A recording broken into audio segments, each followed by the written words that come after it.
Hey everybody, welcome back to Mr. Fincham's Fireside Follow-Alongs. Today we are going to be starting a new story called Secrets of the Canyon Cave by Gabby Triana. Before we get into this, I just want to read the questions for you guys here that we're going to be working on for the story. As always, you guys can find these in the ELA questions and tasks section of the newsletter. We have two main characters here in the story. One is named Brandon, and the other is Rhea. So the first question. What is Brandon's attitude toward his scavenger hunt partner? Show me in the text where it says so. So Brandon is going to get partnered up with Rhea to do a scavenger hunt. What is his attitude toward her? If you're going to say that he is really excited and really likes her and can't wait to get this scavenger hunt started, show me in the text where it says that. I need text evidence. If you are going to tell me that he doesn't want her to be his partner, he's not looking forward to it, show me in the text where it says that. Okay? And the second one. Many states in the United States have caves, including Washington. A famous one in our state is known as the Ape Caves. If you were to explore a cave, what supplies would you need to bring and why? What would you expect to see in terms of animals, plants, geography, etc.? What dangers might there be? So for that second question, it's kind of a three-parter. If you were going to explore a cave, what supplies would you bring and why? What would you expect to see? And what dangers might be there? And for the extension, what do Rhea's suggestion and response to Brandon's suggestion reveal about her? So Brandon's going to make a suggestion about something. Rhea is going to respond and make a suggestion of her own. What does that say about her? All right, and there's also going to be a video about cliff dwellings that will be on our extra ELA videos page. And without further ado, let's begin Secrets of the Canyon Cave, starting on page 91. Canyon Kid's Ranger Scott Merker propped his leather boot onto a striped boulder, hands at his hips. All right, everybody, this is where we begin.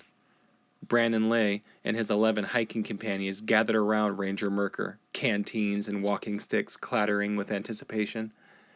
He clung to every word Ranger Merker said. I must win this scavenger hunt, thought Brandon. He was tired of always coming in second or third place to Derek Sweeney. You've already received your item list and you have your assigned partners, right? Ranger Merker asked. Everybody nodded and smiled at their partners. So here's the picture up here. Here's all the hikers getting ready to go on a scavenger hunt, and here is Ranger Merker. I'm going to go to page 92.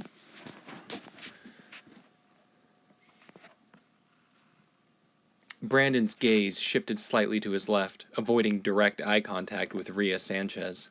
Yes, he'd been paired with a girl, but Rhea was also 4 inches taller than him, strong and a natural-born hiker. This may work to our advantage, he thought. You'll have from now until dusk to explore. That's 2 hours. Stick to the items on your list.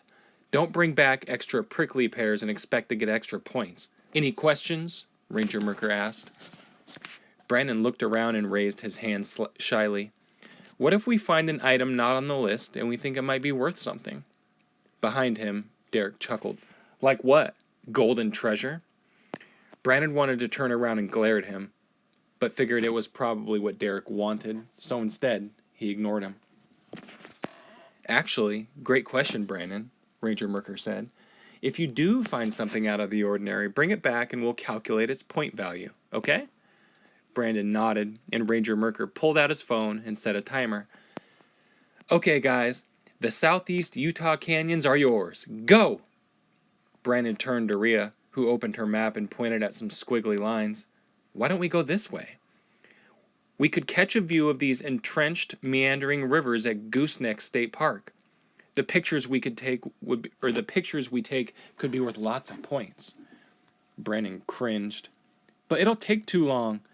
The other way has more stuff to see, and it's safer.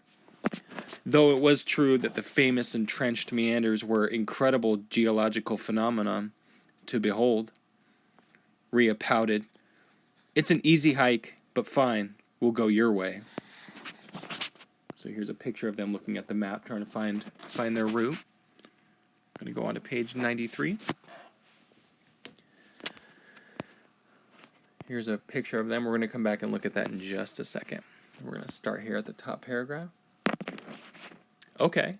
Brandon would never consider a hike across pure desert easy, and he knew they'd find more items along his route. Still, he hoped Rhea wasn't too disappointed.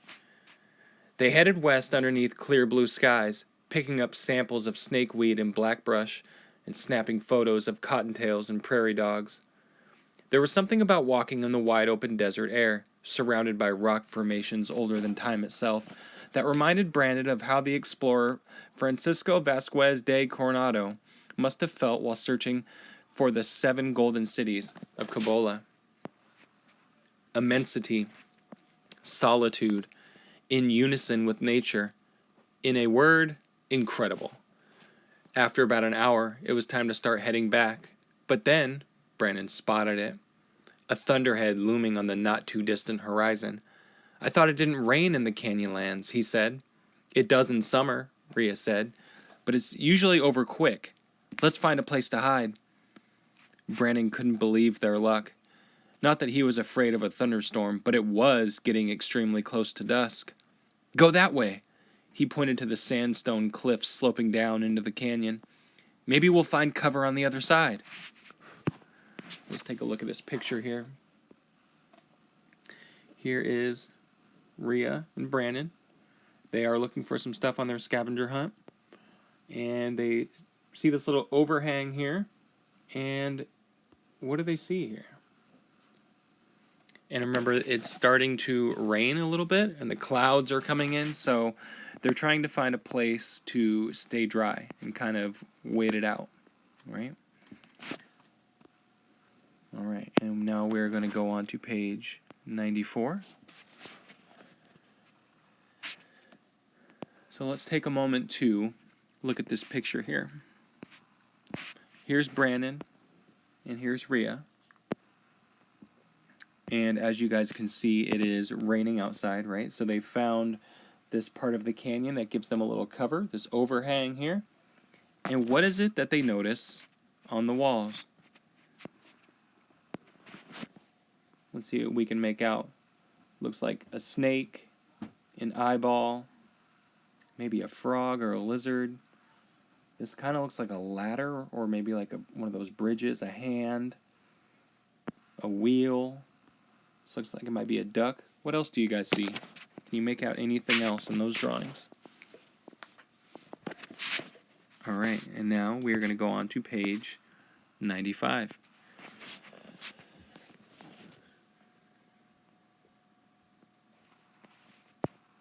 All right, we're going to start here at the top paragraph. It is still raining. Still raining. Spikes of cool air and a strong wave of humidity hit them. The burning sun disappeared behind massive dark clouds. They kept close to the cliff, close enough to examine the colored layers of rock that dominated the formation, like bottles of sand art he had made when he was in preschool, only in thick sheets of burnt orange, sand, and cream. So now the sun is disappearing, and there is some massive dark clouds, right? So go on to the second paragraph. The wind picked up in strong gusts.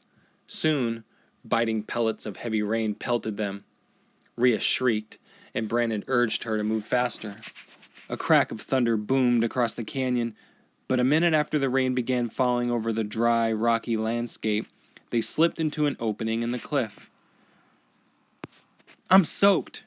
Rhea pulled her wet clothes away from her skin. Me too. Lucky we found this place, he said, his eyes adjusting to the darkness inside. As soon as they did, he stopped cold at what he saw, a long wall stretching about 20 feet in either direction. Above them, the cliff served as a ceiling, and the long opening they just ducked through was a wide window exposing the canyon below. In front of him, Brandon stood face to face with brown and red markings on the walls. So that is what he's looking at here. These are the markings on the walls that they're looking at.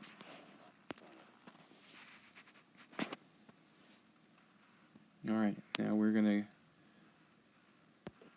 go to right here, starting with no way. No way, he whispered. Others had been here before them. Way, Rhea whispered back. Brandon stood there, mouth agape. A cave dwelling? He'd read about these spaces hidden inside cliffs in the Four Corners region, but was it ancient? Rhea, this might actually be an old Anansi cliff dwelling.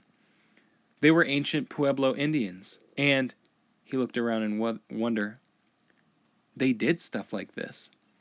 How can we know for sure? We can't, but let's start taking pictures to show Ranger Merker when we get back. Rhea smirked. I don't think we're going to get back anytime soon, Brandon. That storm looks pretty bad. Maybe we should call them and let them know we're stuck here. All right, we are going to stop at page 95 for today. So we'll just do a little recap before we sign off. Brandon and Rhea are, it looks like, part of a class, and they are doing a scavenger hunt, right? A scavenger hunt. So they have some things that are, they're looking for things, whatever they can find that might be of interest, and they're in a competition with the rest of the kids, right? So Ranger Merker is organizing this, and he gave everybody a teammate, so everybody's paired up, and Rhea gets paired with Brandon, and at first they have a little bit of a disagreement about which way to go, but they finally decide, and as they are looking, notice the clouds back here, the clouds start to form, rain starts to come down, and so they hide in this little shelter to stay dry, and what do they notice in the shelter? Some drawings. She thinks it's from the Pueblo Indians, an ancient tribe. Now, if they take pictures of that and bring it back, that might be worth some points. That might be kind of a cool discovery to bring back for everybody to see, right? And Rhea doesn't think they're going to be getting back anytime soon because the storm is so bad. So, before we sign off, I'm going to reread the questions for you guys one more time. And again, these are in the ELA questions and tasks section of the newsletter. What is Brandon's attitude towards his scavenger hunt partner? Show me the text where it says so. And number 2, the text to self-connection. Many states in the U.S. have caves, including Washington. A famous one in our state is known as the Ape Caves. If you were to explore a cave, what supplies would you bring and why? What would you expect to see there in terms of animals, plants, geography, etc.? What dangers might there be? And the last one. What do Rhea's suggestion and response to Brandon's suggestion reveal about her? So those are going to be your 3 questions on the reading today. And again, just to remind you guys that we do have a video in the extra ELA videos section of our YouTube channel where you can see about cliff dwellings. That is it for today. Thank you guys for listening. As always, please reach out to me on Seesaw or my email, or leave comments in the section below and let me know what you think of the story. I will see you guys next time. Bye-bye.